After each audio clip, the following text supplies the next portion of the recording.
الحمد لله وحده والصلاة والسلام على من لا نبي بعده أما بعد فأعوذ بالله من الشيطان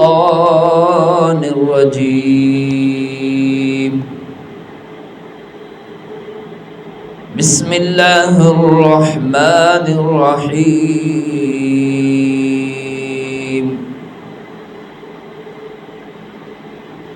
أم يحسدون الناس على ما آتاهم الله من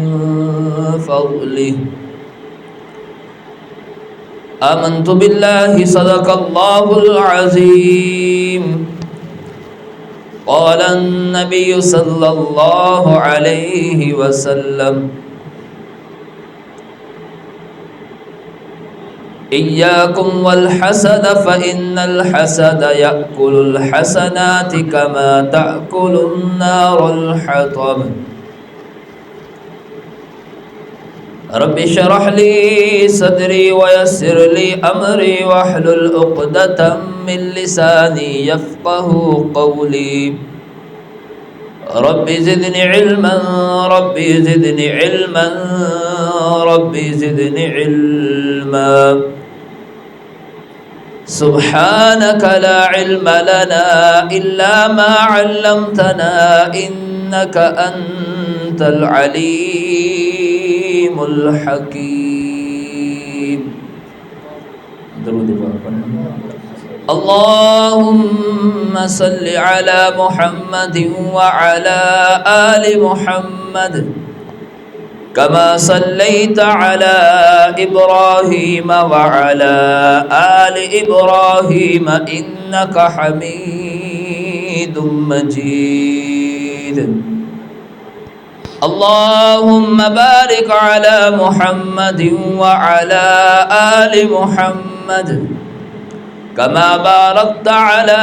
إبراهيم وعلى آل إبراهيم إنك حميد مجيد کوئی مجھ سے اگر پوچھے محمد نام کیسا ہے صلی اللہ علیہ وسلم کوئی مجھ سے اگر پوچھے محمد نام کیسا ہے پلا کر شہد کہہ دوں گا محمد نام ایسا ہے بہاروں کا نظارہ ہے محمد نام ایسا ہے بہاروں کا نظارہ ہے محمد نام ایسا ہے اجالوں کا اجالا ہے محمد نام ایسا ہے اور دلوں کو پیار دیتا ہے محمد نام ایسا ہے دلوں کو پیار دیتا ہے محمد نام ایسا ہے جو سینہ ٹھار دیتا ہے محمد نام ایسا ہے کوئی مجھ سے اگر پوچھے محمد نام کیسا ہے پلا کر شہد کہہ دوں گا محمد نام ایسا ہے میرے بھائیو دوستوں اور بزرگوں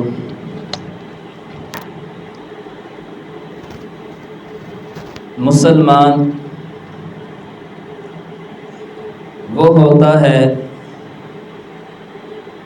جو تمام لوگوں کے لیے تمام انسانیت کے لیے اچھائی اور بھلائی چاہتا ہے مسلمان کسی کو اپنے سے کمزور نہیں سمجھتا، اپنے سے کم تر نہیں سمجھتا، بلکہ مسلمان دوسروں کو اپنے اوپر اہمیت دیتا ہے، دوسروں کو اپنے اوپر ترجیح دیتا ہے۔ مسلمان حسد جیسی بیماری سے پاک صاف ہوتا ہے، کیونکہ حسد کرنا اثار و قربانی کے خلاف ہے، حسد کرنا محبت کے خلاف ہے۔ مسلمان سمجھتا ہے کہ حسد کرنا دراصل خدا کی تقسیم پر اعتراض ہے، اور یہ بات ایمان کے بھی خلاف ہے۔ اللہ تبارک و تعالیٰ قرآن مجید فرقان حمید کے اندر فرماتے ہیں، ام یحسدون الناس علی ما آتاہم اللہ من فضل، کیا یہ لوگوں سے حسد کرتے ہیں اس فضل پر جو ہم نے انہیں عطا کیا ہے؟ مطلب یہ ہے تم کون ہوتے ہو اللہ پر اعتراض کرنے والے؟ اللہ جسے چاہتے ہیں اپنے فضل سے نواز دیتے ہیں۔ قل اللہم مالک الملک تؤتی الملک من تشاء وتنزع الملک ممن تشاء وتعز من تشاء وتذل من تشاء بیدک الخیر انک علی کل شیء قدیر، کہ اے میرے محبوب، اے میرے پیارے پیغمبر، آپ یہ اعلان کر دیجئے، آپ ان لوگوں کو بتلا دیجئے۔ ربا کیا اعلان کروں، کیا بتلاؤں ان لوگوں کو؟ اے میرے محبوب آپ یہ ان لوگوں کو بتلا دیجئے، مالک الملک تؤتی الملک من تشاء، کہ تمام بادشاہت کا مالک اللہ ہے، اللہ جسے چاہتا ہے بادشاہت عطا کر دیتا ہے۔ وتنزع الملک ممن تشاء، اللہ جس سے چاہتا ہے بادشاہت چھین لیتا ہے۔ وتعز من تشاء، اللہ جسے چاہتا ہے عزت کی چوٹیوں پر بٹھا دیتا ہے۔ وتذل من تشاء، اللہ جسے چاہتا ہے ذلت کے گھڑے میں گرا دیتا ہے۔ بیدک الخیر، ہر طرح کی خیر، ہر طرح کی بھلائی اللہ کی طرف سے ہے۔ انک علی کل شیء قدیر، بے شک اللہ ہر چیز پر قادر ہے، جو چاہتا ہے اپنی قدرت سے کر دیتا ہے۔ تولج اللیل فی النہار، اور لوگوں وہ اللہ ہے، وہ اللہ ہے جو رات کو دن میں بدلتا ہے، رات کو دن میں داخل کرتا ہے۔ وتولج النہار فی اللیل، وہ اللہ ہے، وہ اللہ ہے جو دن کو رات میں بدلتا ہے، دن کو رات میں داخل کرتا ہے۔ تخرج الحی من المیت، اور لوگوں وہ اللہ ہے، وہ اللہ ہے جو زندہ سے مردہ کو پیدا کرتا ہے۔ وتخرج المیت من الحی، جو مردہ کو زندہ سے پیدا کرتا ہے۔ وترزق من تشاء بغیر حساب، اللہ جسے چاہتا ہے بے شمار رزق عطا کر دیتا ہے۔ میرے بھائی دوستو بزرگوں، میں عرض کر رہا تھا،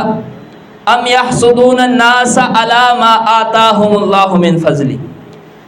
کیا یہ لوگوں سے حسد کرتے ہیں اس فضل پر جو ہم نے انہیں عطا کیا ہے؟ مطلب یہ ہے تم کون ہوتے ہو اللہ پر اعتراض کرنے والے، اللہ پر نکتہ چینی کرنے والے، اللہ پر انگلی اٹھانے والے؟ اللہ جسے چاہتا ہے اپنے فضل سے نواز دیتا ہے، جس پر چاہتا ہے رزق کے دروازے کھول دیتا ہے۔ میرے بھائی دوستو بزرگوں، اب حسد کہتے کسے ہیں؟ حسد سے کیا مراد ہے؟ حسد کہتے ہیں کہ کسی کی مال و دولت کو دیکھ کر اس سے جلنا اور اس کی بربادی کی تمنا کرنا۔ کسی کی مال و دولت کو دیکھ کر اس سے جلنا اور اس کی بربادی کی تمنا کرنا۔ حسد بھی نہیں چاہتا کہ کسی کو مال و دولت ملے، کسی کو عزت و شہرت ملے، وہ ہر ایک کی مال و دولت کو دیکھ کر، ہر ایک کی نیک نامی کو دیکھ کر، عزت و شہرت کو دیکھ کر پریشان رہتا ہے۔ جب دل کی یہ آگ زیادہ بھڑکتی ہے تو انسان نہایت ہی گھٹیا اور نیچ حرکت پر اتر جاتا ہے، اور حسد کبھی کبھی قتل و غارت اور دائمی دشمنی کا ذریعہ بھی بن جاتا ہے۔ یہ حسد ہی تھا کہ جس نے حضرت آدم علیہ السلام کے سامنے شیطان کو سجدہ کرنے سے روک دیا، کہ جب شیطان نے دیکھا کہ ایک انسان جس کو اللہ تبارک و تعالیٰ نے مٹی سے پیدا کیا، اور مٹی سے پیدا کرنے کے بعد پھر اتنی عزت اور عظمتوں کا حامل بنا دیا کہ تمام فرشتوں کو حکم دے رہے ہیں کہ اسے سجدہ کرو، شیطان کے دل میں تکبر پیدا ہوا اور شیطان نے حسد کیا۔ جب شیطان نے حسد کیا تو پھر اللہ تعالیٰ نے بھی ہمیشہ کے لیے گلے میں لعنت کا توق ڈال دیا۔ تو میرے بھائیو، یہ حسد ہی تھا کہ جس نے ابلیس کو حضرت آدم علیہ السلام کے سامنے سجدہ کرنے سے روک دیا۔ یہ حسد ہی تھا کہ جس نے قابیل کو حابیل کے قتل پر آمادہ کیا۔ یہ حسد ہی تھا کہ برادران یوسف حضرت یوسف علیہ السلام جیسے معصوم پیغمبر پر ظلم و زیادتی پر مجبور کیا۔ لیکن میرے بھائیو، دوستو اور بزرگوں، آپ بخوبی یہ بات جانتے ہیں، بخوبی یہ جانتے ہیں کہ اس میں نقصان کس کا ہوا، اس میں ذلت کس کو ملی، اس میں رسوا کس کو ہونا پڑا۔ تو معلوم ہوا کہ حسد کرنے والا حسد سے صرف اپنا ہی نقصان کرتا ہے، وہ اپنی ہی آگ میں جل بن کر ختم ہو جاتا ہے۔ اور میرے بھائی دوستو اور بزرگوں، حسد کی بیماری، یہ برائی سمجھنے کے لیے یہ بات ہی کافی ہے کہ خود اللہ تبارک و تعالی نے اپنے پیارے پیغمبر حضرت محمد مصطفیٰ احمد مجتبیٰ سرکار دو عالم صلی اللہ علیہ وسلم کو حسد سے بچنے کی پناہ کی دعا سکھلائی کہ اے میرے محبوب، اے میرے پیارے پیغمبر، آپ کہیے کہ وَمِن شَرِّ حَاسِدٍ إِذَا حَسَدَ، کہ میں حسد سے اللہ کی پناہ چاہتا ہوں جب وہ حسد کرے۔ اللہ کے نبی صلی اللہ علیہ وسلم کا فرمان ہے کہ إِيَّاكُمْ وَالْحَسَدَ فَإِنَّ الْحَسَدَ يَأْكُلُ الْحَسَنَاتِ كَمَا تَأْكُلُ النَّارُ الْحَطَبَ، فرمایا کہ حسد کرنے سے بچو، حسد تمہارے اعمال کو اس طرح کھا جائے گا جس طرح آگ لکڑیوں کو کھا جاتی ہے۔ اللہ اکبر۔ نبی علیہ الصلوۃ والسلام کی دور نبوت کا ایک واقعہ ہے۔ ایک مرتبہ نبی علیہ الصلوۃ والسلام اور حضرت انس بن مالک اور ایک اور صحابی نبی علیہ الصلوۃ والسلام کے پاس بیٹھے ہیں، کسی اہم مسئلے پر گفتگو ہو رہی ہے کہ اچانک دروازے پر دستک دی جاتی ہے، دروازہ کھٹکھٹایا جاتا ہے۔ نبی علیہ الصلوۃ والسلام ارشاد فرماتے ہیں کہ اے انس، دروازہ کھولو، دروازے پر وہ شخص آیا ہے اللہ جسے بغیر حساب کے جنت میں بھیج رہا ہے۔ دروازے پر وہ شخص آیا ہے اللہ جسے بغیر حساب کے جنت میں بھیج رہا ہے۔ اب صحابہ پریشان حیران ہیں کہ آخر ایسا کون سا شخص آ گیا کہ جس کے بارے میں خود نبی علیہ الصلوۃ والسلام فرما رہے ہیں کہ اللہ بغیر حساب کے جنت میں بھیج رہا ہے۔ حضرت انس بن مالک رضی اللہ تعالیٰ عنہ بیان کرتے ہیں کہ جب میں نے دروازہ کھولا تو دیکھا ایک بہت ہی سادے سے صحابی، ایک بہت ہی سادے سے بزرگ، اتنی سادگی ان کے اندر کہ ان کی داڑھی سے پانی کے قطرے ٹپک رہے ہیں، نبی علیہ الصلوۃ والسلام کی خدمت میں آئے اور کچھ عرض کی اور چلے گئے۔ پھر دوسرا دن ہے، وہی صحابہ نبی علیہ الصلوۃ والسلام کے پاس بیٹھے ہیں، کسی مسئلے پر گفتگو ہو رہی ہے، اچانک دروازے پر دستک دی جاتی ہے۔ نبی علیہ الصلوۃ والسلام ارشاد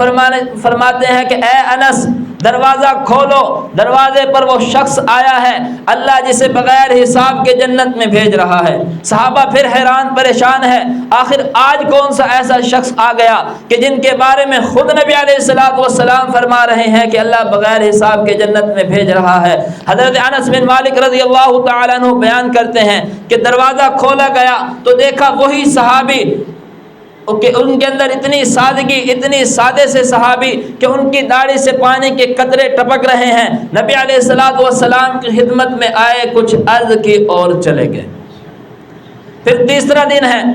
وہی صحابہ نبی علیہ الصلوۃ والسلام کے پاس بیٹھے ہیں، کسی مسئلے پر گفتگو ہو رہی ہے، اچانک دروازے پر دستک دی جاتی ہے تو نبی علیہ الصلوۃ والسلام فرماتے ہیں کہ اے انس، دروازہ کھولو، دروازے پر وہ شخص آیا ہے اللہ جسے بغیر حساب کے جنت میں بھیج رہا ہے۔ صحابہ پھر حیران پریشان ہے کہ آج آخر ایسا کون سا شخص آ گیا کہ جس کے بارے میں خود نبی علیہ الصلوۃ والسلام فرما رہے ہیں کہ اللہ بغیر حساب کے جنت میں بھیج رہا ہے۔ حضرت انس بن مالک رضی اللہ تعالیٰ عنہ بیان کرتے ہیں کہ جب دروازہ کھولا گیا تو دیکھا وہی صحابی اسی حالت کے اندر نبی علیہ الصلوۃ والسلام کے پاس آئے، کچھ گفتگو کی اور چلے گئے۔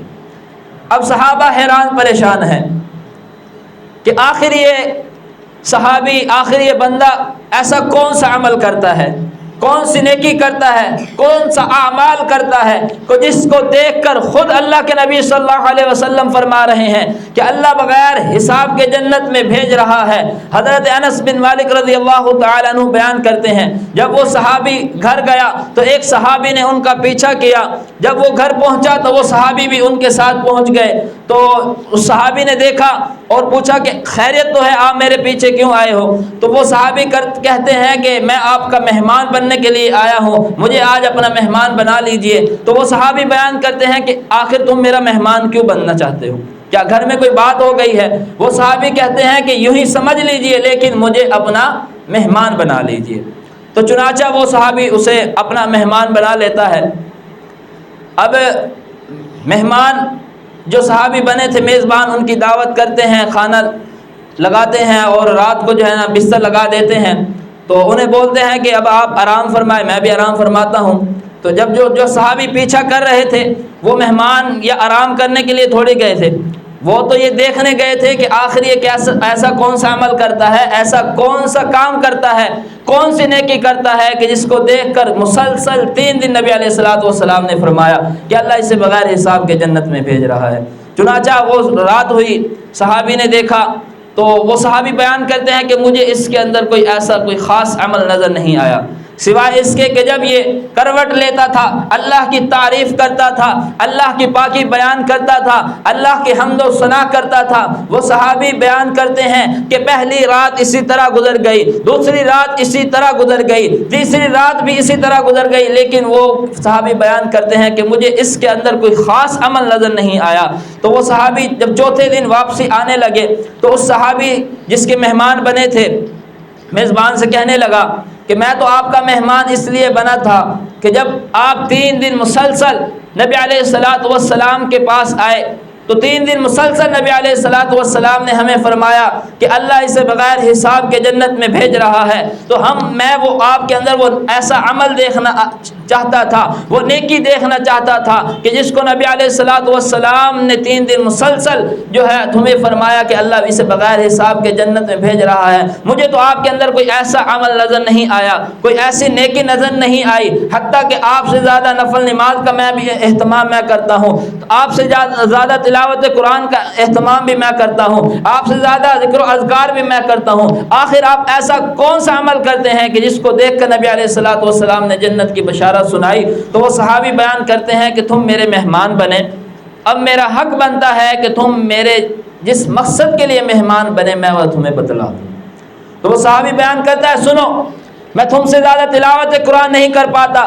میں تم سے زیادہ نفل نماز کا اہتمام نہیں کر پاتا، میں تم سے زیادہ ذکر و اذکار نہیں کر پاتا، لیکن تم جو میرا یہ دل دیکھ رہے ہو، اس دل کے اندر کسی کے لیے بغض نہیں ہے، اس دل کے اندر کسی کے لیے حسد نہیں ہے، اس دل کے اندر کسی کے لیے کینہ نہیں ہے، یہ دل ہر مسلمان کے لیے پاک صاف ہے، اس دل کے اندر ہر مسلمان کی برابر جگہ ہے۔ تو یہی وہ عمل ہے، یہی وہ نیکی ہے، یہی وہ کام ہے کہ جس کو دیکھ کر 3 دن مسلسل نبی علیہ الصلوۃ والسلام نے فرمایا کہ اللہ اسے بغیر حساب کے جنت میں بھیج رہا۔ نبی علیہ الصلوۃ والسلام کا فرمان ہے کہ ایاکم والحسد فإن الحسد یأکل الحسنات کما تأکل النار الحطب، فرمایا کہ حسد کرنے سے بچو، حسد تمہارے اعمال کو اس طرح کھا جائے گا جس طرح آگ لکڑیوں کو کھا جاتی ہے۔ اب ذرا ہم غور کریں میرے بھائی دوستوں بزرگوں، دن بھر نمازیں پڑھتے ہیں، صدقہ و خیرات کرتے ہیں، تلاوت قرآن کرتے ہیں، ذکر و اذکار کرتے ہیں، تبلیغی جماعت میں جاتے ہیں، چلے 4 مہینے لگاتے ہیں اور علماء کرام کی مجلسوں میں بیٹھتے ہیں، دنیا کے سارے نیک اعمال کرتے ہیں، لیکن نہ جانے کیسے کیسے اللہ تبارک و تعالیٰ کے برگزیدہ بندوں کا ہمارے دل کے اندر حسد موجود ہے، جس کی وجہ سے ہماری تمام نیک اعمال کا اجر و ثواب ختم کر دیا جاتا ہے، جس کی وجہ سے ہمارے تمام نیک اعمال کا اجر و ثواب ختم کر دیا جاتا ہے۔ تو میرے بھائی دوستو بزرگوں، نبی علیہ الصلوۃ والسلام کا واضح فرمان ہے کہ ایاکم الحسد فإن الحسد یأکل الحسنات کما تأکل النار الحطب، کہ اے لوگو حسد کرنے سے بچو، حسد کرنے سے بچو، حسد تمہارے اعمال کو اس طرح تباہ و برباد کر دیتا ہے، اس طرح ختم کر دے گا جس طرح آگ لکڑیوں کو جلا کر ختم کر دیتی ہے۔ تو بہرحال میرے بھائی دوستو بزرگوں، مسلمان کا یہ شیوہ ہرگز نہیں ہے کہ مسلمان ہو اور کسی سے حسد کرے۔ نبی علیہ الصلوۃ والسلام کا فرمان ہے کہ کسی بندے کے دل میں ایمان اور حسد دونوں جمع نہیں ہو سکتے، کسی بندے کے دل میں ایمان اور حسد دونوں جمع نہیں ہو سکتے، یعنی جس بندے کا دل حسد جیسی بیماری سے، حسد جیسی برائی سے پاک صاف ہوگا، اس کا ایمان مضبوط اور پکا ہوگا، اور جس بندے کے دل میں کسی مسلمان بھائی کے لیے ذرہ برابر بھی حسد ہوگا، اس کا ایمان ناقص اور کمزور ہوگا۔ تو بہرحال میرے بھائی دوستوں بزرگوں، آج ہم سب یہ عزم کریں کہ کبھی کسی سے حسد نہیں کریں گے، اور اگر کوئی آگے بڑھ رہا ہے تو اسے دعائیں دیں گے، ماشاء اللہ کہیں گے، اور کیا معلوم کہ اللہ تبارک و تعالیٰ کو ہماری یہی نیکی پسند آ جائے، اور اللہ تعالیٰ ہمیں بھی اسی نعمتوں سے یا اس سے بڑھ کر ہمیں اللہ تبارک و تعالیٰ نواز دے۔ اللہ سے دعا ہے کہ اللہ تعالیٰ ہم سب کو حسد جیسی بیماری برائی سے بچنے کی توفیق عطا فرمائے، اللہ تعالیٰ اپنے احکامات پر عمل کی توفیق عطا فرمائے، آمین یا رب العالمین۔ وما علینا الا البلاغ المبین، جس رات کی سنت رہتی ہے سنتیں پڑھیں۔